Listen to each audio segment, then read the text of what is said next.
um dos pontos mais comentados de The Flash foram os fanservice, as participações especiais. Algumas já sabem por que vocês apareceram nos trailers. Tipo o Bat Keaton, que eu adorei no filme, foi nostálgico pra caramba. A Supergirl e o Zod também estão nos trailers. Mas tiveram inúmeras outras participações especiais secretas, né? Spoiler alert! Teve o Jay Garrick, Nicolas Cage, Christopher Reeve, teve muito mais. Vem comigo pra gente analisar todas essas participações. Vamos lá.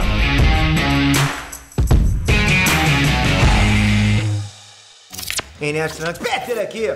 Bom, esse filme acabou não sendo um filme só do Flash, você sabe disso, né? Foi tipo um evento pro DCU. Da mesma forma que foi Batman vs Superman, Liga da Justiça, esse foi um evento pro DCU. E da mesma forma que o Flashpoint nos quadrinhos foi uma saga do universo DC, The Flash também tá sendo agora um evento do universo cinematográfico expandido da DC. E como esse evento precisava, sim, ter muitas aparições especiais, então bora falar delas na exata ordem que elas foram aparecendo no filme. Mas não sem antes pro teu convite. Você vai pro Imagine Land em João Pessoa, no Nordeste, em julho, nos dias 28, 29 e 30 de julho. Eu vou estar lá, mas não só eu. Se fosse só eu, você nem ia, né, pô? Só o Peter. Pô, vai estar artistas internacionais, o John Deagle, do Arrowverse, vai estar o Seu Barriga, vai estar o Maurício Souza, vai estar o Seth Gilliam, do The Walking Dead. Tem muita gente gringa chegando lá, fora os influencers que vão estar lá, nerdiscos. Peter, mas eu moro longe de João Pessoa, como é que eu faço? Tem caravana pra ir pra lá, galera. Você tem que se organizar pra ir pra lá também, tá bem fácil chegar lá. E olha, eu vou estar lá, a gente vai conversar, vai ser bom demais esse evento. Gigantesco, vai ser muito maneiro. Esses 3 dias, acho que vão ser inesquecíveis. Conto muito com você lá. O link tá aqui embaixo pra você garantir teu ingresso. Valeu. Alfred! No início do filme, o Alfred é quem guia o Barry pelo comunicador pra salvar aquele prédio explodindo naquela cena dos bebês. Isso mostra que nesse universo o Alfred é tipo a oráculo, né, dos heróis. Ele passa a missão e os outros atendem. Ele fica ali no radinho, atrás do computador. Já o Flash, a gente descobriu que ele é basicamente o faxineiro da Liga. Ele aparece pra limpar a bagunça. E isso é interessante porque, como esse universo expandido não se desenvolveu, a gente acabou não conseguindo ver como é que é o modus operandi da Liga. A gente não sabe como é que eles iriam operar, né, como é que eles trabalham. E esse filme acabou dando um pouquinho mais de contexto sobre isso. Pelo menos tampou um pouquinho o buraco, né? Affleck. O Batman do Ben Affleck tem uma cena, tem uma cena daorinha de perseguição na estrada, mas, sendo bem honesto com vocês, eu não gostei nem um pouquinho dele nesse filme. Primeiro porque essa cena da perseguição termina com o Batman pendurado com um capanga. Tipo, uma situação que deveria ser simples do cotidiano pro Batman. Pô, fica parecendo que esse Batman é ruim. Batman tendo problema pra lidar com um gancho e um capanga? Que isso? Ele precisa ser salvo pela Mulher Maravilha brotando ali do nada pra puxar ele pela cordinha. Daí ele toca no lance da verdade dela e começa a falar um monte de coisa humilhante. Ele diz que o ego dele é grande demais pra ele pedir ajuda. Diz que ele gosta de bater nos outros vestido de morcego porque se ele quisesse acabar com a criminalidade era só distribuir o dinheiro dele pros pobres. Só tem crime por causa da pobreza. Enfim, é uma humilhação sem tamanho na figura que deveria ser a mais respeitada e simbólica da DC junto com o Superman, entende? Pô, vai humilhar justamente o cara que, porra, deveria ser um motivo de orgulho pra DC. Outra coisa que ficou estranha nessa cena também foi a máscara do Affleck. Toda cheia de caroço, calombo. Ele rindo naquela máscara. Cara, que coisa estranha que ficou, galera. Ficou... É muito feio, muito, muito feio. O traje também é um downgrade bizarro em tudo do Batman, do Ben Affleck. Esse início de filme, basicamente, na minha opinião, destrói o Batman. Destrói a capacidade física dele, a habilidade, destrói a moral dele, a luta dele em Gotham. E de quebra ainda destrói a inteligência dele, né? Com ele dando a call errada pro Barry sobre viagem no tempo. Tipo, o cara tá com a máscara ruim, ele não tem habilidade, ele pagou mico sendo humilhado. Porra, ele não manja nada de viagem no tempo, ele é péssimo. Eu achei que foi um filme bem humilhante pro Affleck. Mulher Maravilha, Gal Gadot. Bom, o jeito que a Diana apareceu no filme foi meio infantil, né? Eu falo no sentido de roteiro, sabe?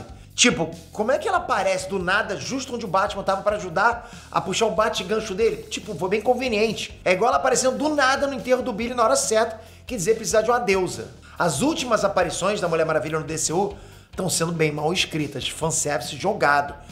Às vezes você percebe que fanservice, às vezes quando é assim, é ruim, tipo, nem precisa de um fanservice assim. Fanservice, pra ser fanservice mesmo, não basta só atender a imagem do que a gente quer. Pô, tem que ser todo o contexto, entende? Tem que ter um background, tem que fazer sentido na história. Então assim, só nisso eu já fiquei meio meh com o roteiro. Mas depois o Diana só vai embora e não aparece mais. Então eu senti que essa aparição foi só pra falar que tem a Mulher Maravilha no filme e atrair uma galera pro cinema. Exatamente. É fanservice jogado no lixo. Thomas Curry. O ator Temuera Morrison, né, que a gente conhece por interpretar o Boba Fett em Star Wars, também interpreta o pai do Aquaman no DCU. E eu não sei vocês, ok? Mas eu achei a participação dele nesse filme engraçada, muito engraçada. O Barry liga pra casa dele tentando achar o Aquaman, o Arthur Curry, né? Só que nessa linha do tempo, o Arthur é o cachorro da família, né? Já que o Thomas nunca se encontrou com a Rainha de Atlantis. Ele casou com uma tiazona lá qualquer e, consequentemente, o Arthur nunca nasceu. Foi uma participação hilária, então eu curti essa participação. Bat Keaton. O Bat Keaton, galera, foi a surpresa positiva do filme inteiro. Pra minha geração, o Keaton é o Batman, ok? Eu sei que pra maioria de vocês é o Christian Bale. Pra mim, pra galera das antigas aí, das antigas não, né? Os outros são mais velhos. Mas pra galera das antigas, é o Michael Keaton. Então assim, pra quem cresceu tendo ele como referência, né? Ou no mínimo jogando o Lego Batman original, que adapta os filmes do Bat Keaton, não tem como não dizer que não foi nostálgico pra caramba. Tipo, porra, bateu firme, que bom demais. Queria muito que esse cara voltasse. Porra, muito, muito. A Batcaverna original que influenciou até os quadrinhos, a mansão Wayne dele, o Batmóvel, o Batwing. Aliás, o Batwing foi super bem explorado na luta contra os kryptonianos. São elementos marcantes para a cronologia do Batman. E galera, apesar de tudo de ruim que rolou no filme, quando o Bat Keaton aparecia, você conseguia se desligar um pouquinho daquela pataquada, né, que tava rolando e até sentia aquela nostalgia. Ouvia aquela trilha sonora icônica. Era maneiro demais. Assim, né, o Bat Keaton ele tava realmente sendo valorizado nesse filme. Até porque nos planos originais, o filme terminaria com ele sendo o Batman do DCU, não o George Clooney.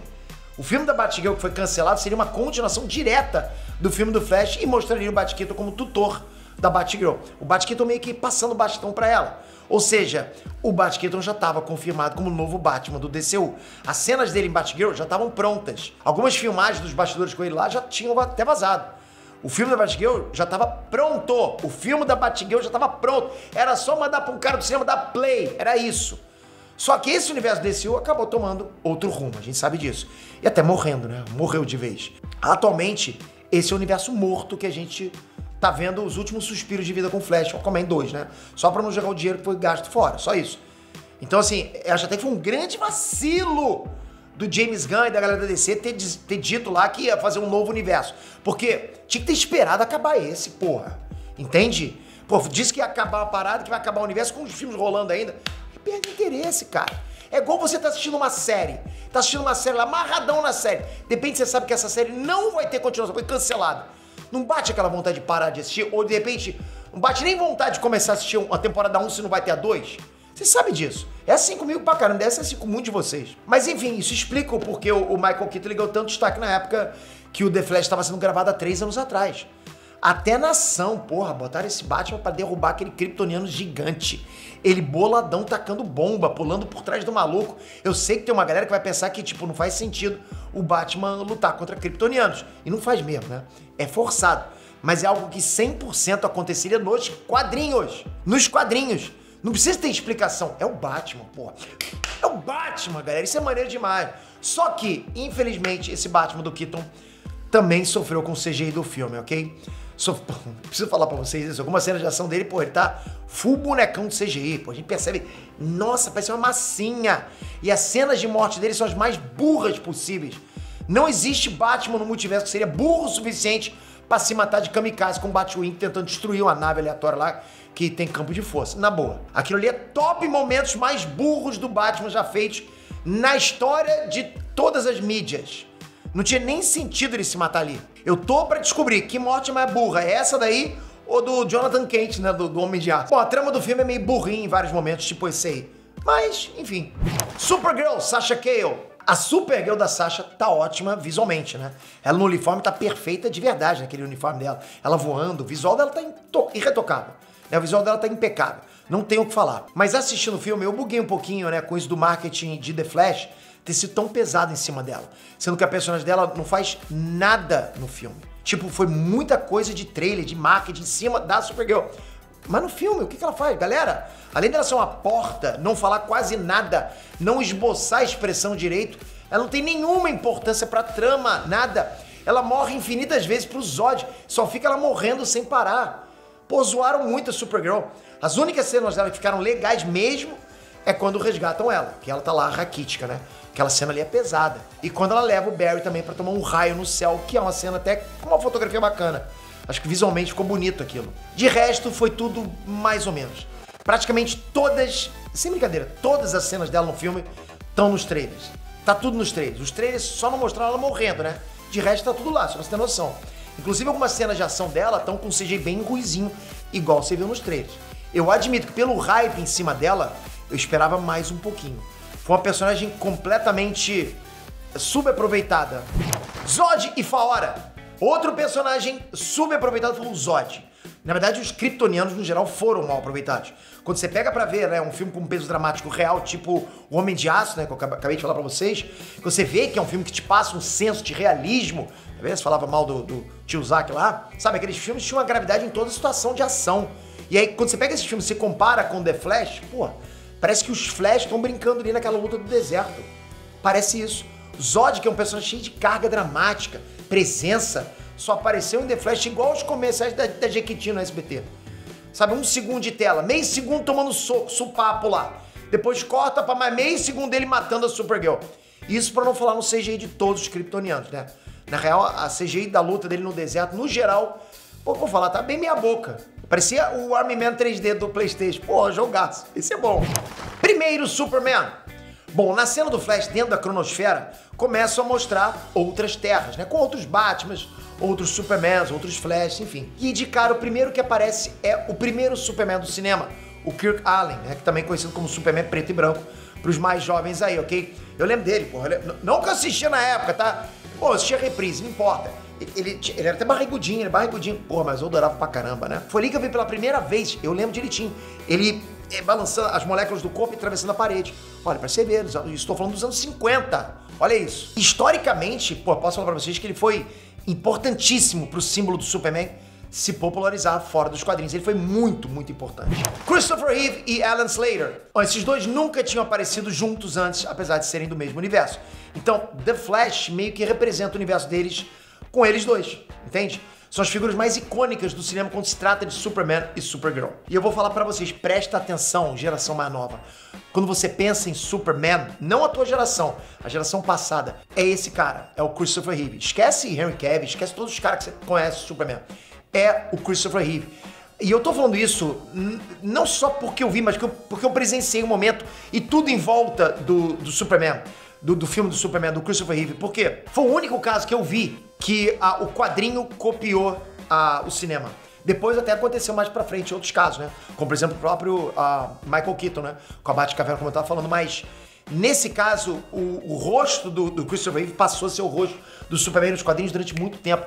Então, e ele era exatamente o Superman que a gente lia naquela Era de Prata. Entende? Ele era o cara bacana, o cara, porra, amigável. Porra, dá até saudade quando eu faço pra você. Dá saudade pra caraca. Ele com aquele óculos, ele, sabe, atrapalhado com a Lois Lane. Nossa, cara, então ver aquilo lá foi um fanservice bacana demais. Batman Adam West. Esse só aparece de relance num quadrinho pequeno. Mas, pô, marcou presença. Quem é que não gosta desse cara? Ó, vou falar pra vocês. O Adam West, ele é como se fosse um mito pra muita gente, entende? Ele é uma lenda. É isso que eu quero dizer. Mito não. Uma lenda. Muita gente gosta muito desse cara. Ele... assim, porque na época, o Batman e Robin, essa série do Batman, dos anos 60, muita gente tinha como sério. E você olha hoje, pô, Pedro, como é que você olha pra aquilo e fala que é sério? Eu era garotinho quando vi aquilo, não nos anos 60, vê lá, hein, cara. Eu vi lá pra frente, né, nos anos 80. Então, quando eu olhava pra aquilo, pô, eu era garoto, eu não via comédia naquilo.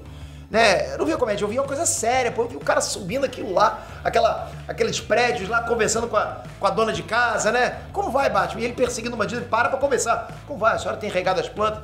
Cara, isso é muito maneiro. Mas a gente sabe que é uma paródia, né? O Batman pegando onda e tal. Mas marcou. Ali foi o final do Batman paródia, porque era um pouco assim, na Era de Prata, Era de Ouro, né? O Batman era meio cartoonizado. Jay Garrick. Olha, eu sou um grande fã do Jay Garrick, de verdade. Até com aquela panela, aquela frigideira na cabeça. Eu gosto do cara. Eu adoro o personagem. Eu achei legal pra caramba terem lembrado dele. E mais legal ainda que escolheram justamente o John Wesley Shipp pra ser o ator. Deram uma rejuvenescida nele. Mas dá pra ver que é ele ali, dá pra ver. E o John é a cara do Jay. Então não pensaria em outro ator melhor. Até pra homenagear ele como Flash da série dos anos 90. Porra, lembro direitinho. E eu esperava muito, passava depois do Fantástico, né? Aí foi substituído pelo Sai de Baixo. Fiquei louco, pô, que droga esse programa Sai de Baixo pra substituir o Flash. Nossa, galera, como eu gostava desse seriado. Era bom demais. Uma galera tava achando, né, que esse Jay Garrick era o Ted Sears. Até vieram me criticar no vídeo de análise com spoilers, dizendo que eu tava errado, inclusive, tá? Mas o Mega Drive, presta atenção, eu tô cego de um olho só, o outro olho enxerga ainda, ok? Só um pouco, mas enxerga. Eu tô vendo que é o cara, pô. Inclusive, muitos portais acabaram divulgando errado aí, falando que era o Ted Sears, mas não era. O próprio Ted Sears falou que ele não tá no filme e o diretor confirmou que era o John Wesley Shipp naquela cena. Presta atenção, cuidado com as fontes aí. Ei, nerd é confiável, hein? Mas é curioso, né, que esses dois atores eram da série do Flash, da CW. E essa cena dos fanservice na cronosfera era 100% propícia pra fazer esse tipo de referência pro Flash da CW, mas não mostraram nada da série. Cagaram total pro Flash do Grant Gustin. Porra, cara. Porra, cara. Sabe, eu não sei se existe uma treta entre as divisões, né, de televisão da CW com a parte de cinema da DC. Mas ficou parecendo isso, né? Não custava nada uma ceninha do Grant Gustin pra homenagear o cara que tá há anos carregando o mando do personagem. Eu acho, na minha visão, isso aí pegou mal. Isso aí pegou mal. Se tem alguém que conhece um cara da DC, fala isso pra esse alguém falar pro cara da DC. Pegou mal, pegou mal. Hoje, analisando, não tem nem como comparar. O Grant Gustin, de verdade, desculpa você que é fã do Ezra Miller, o Grant Gustin é muito melhor Flash, muito melhor Barry Allen Flash do que o Ezra Miller. Ponto. Nicolas Cage. O Nicolas Cage, ele iria ser o Superman no final dos anos 90, no filme dirigido pelo Tim Burton, né? Já tinha até roteiro pronto, teste de fantasia e tudo. Ele fez audição pra ser o Superman, por isso que tem foto dele na internet e tudo. Só que nunca aconteceu. Então, The Flash dá pra gente um gostinho de como seria se esse filme tivesse rolado. E eu tenho que admitir pra vocês, eu até gostei dessas aparições especiais. Eu queria ter adorado, mas eu tava de bico torcido porque esse momento da trama aí tava terrível, terrível. O CGI de The Flash tinha chegado no ápice da ruindade. Sabe, ficando cada vez mais sem graça, sem sentido. O clímax do filme tava uma coisa desastrosa. E esse fanservice aí ficou claro pra gente que era um tapa-buraco igual aquela quebra de quarta parede no final da série da She-Hulk. Série toda ruim, chegou no final pra gente falar, meu Deus, que coisa maravilhosa. Olha como eles são gênios, né? É aquela coisa do vestido do rei ser invisível. Só os inteligentes conseguem ver. Pois é, tem que ser muito inteligente pra ver que o final de She-Hulk é ruim. Só os inteligentes conseguem ver que o final de She-Hulk é maravilhoso, entende? É mais ou menos por aí. E a mesma coisa com The Flash. Eu achei até um pouco desrespeitoso da parte do Christopher Reeve reconstruir ele com CGI de PlayStation, só pra tapar buraco, da forma mais genérica possível no filme. Porra, é o Christopher Reeve, galera. Imagina a família do cara esperando lá. Ó, porra, teu tio, teu pai vai estar ali. Fica tranquilo, ó, você vai gostar de ver teu pai. Ele diz, ó, que legal. Aí controla, sabe, parecendo um homem-elefante. Pô, não fica legal. Mas independente disso, na participação especial, o que eu mais consegui achar da hora foi do Nicolas Cage como Superman. Porque os caras não só botaram ele parado ali posando, teve toda uma estética, né, sombria, fizeram uma coisa bem estilo Tim Burton, sabe? Porra, uma aranhona gigante. Sei lá, eu achei da hora. Eu fiquei pensando como é que seria interessante ter visto esse filme nos anos 90, depois do sucesso dos Batman, do Tim Burton, né? O Tim Burton dá esse tom obscuro do Batman. Seria maneiro ver esse lado obscuro também do Superman. Bom, se bem que vocês vão falar, pô, Peter, mas lado obscuro não basta do Zack Snyder? Não importa, né? Mas é outro tipo. Até o final do filme ainda rolam mais duas participações especiais. A do George Clooney e do Aquaman do Jason Momoa. A do George Clooney eu já falei muito no vídeo das viagens no tempo de The Flash explicadas, né?